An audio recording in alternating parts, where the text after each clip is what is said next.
Corona के समय किसानों को संक्रमण के खतरे से बचाने के लिए केंद्र सरकार ने ई-नैम यानी नेशनल एग्रीकल्चर मार्केट में कुछ नई सुविधाएं दी, जिसमें किसानों को अपना कृषि उत्पाद बेचने के लिए खुद होलसेल मंडी में नहीं जाना होगा। ई-नैम सॉफ्टवेयर में वेयरहाउस पर आधारित कारोबार शुरू किया गया।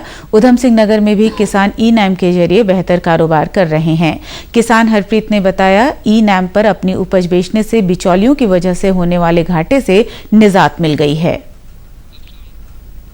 इसमें ज़्यादा भीड़ भाड़ नहीं रहती है।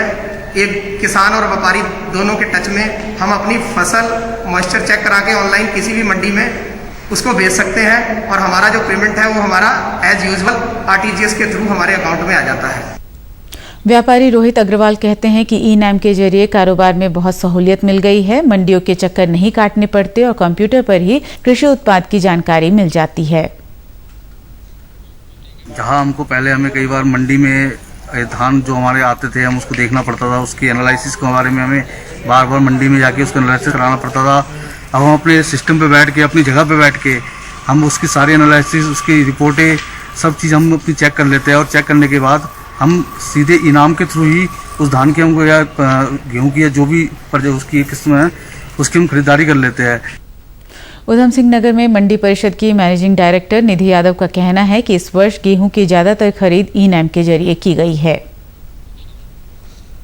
और कोरोना के दृष्टिगत रखते हुए जो फिलहाल वर्तमान में हमारे गेहूं की खरीद चल रही है तो काफ़ी हद तक वो ई-नैम ट्रेड के थ्रू ही चल रही है।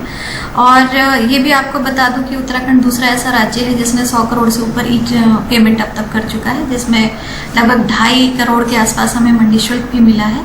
और जो बीच में ये लॉकडाउन के समय में इंटर स्टेट प्रॉब्लम्स आ रही थी तो ई-नैम के थ्रू हमारे फार्मर्स ने उसमें ट्रेड भी किया है। और इस साल पिछले साल से इंटर स्टेट ट्रेडिंग स्टार्ट हुआ था ई-नैम में और पिछले साल से लेकर अब तक काफ़ी संख्या में वृद्धि हुई है और इंटर स्टेट भी हम लोगों ने काफ़ी हद तक ई-नैम के थ्रू ट्रेड किया।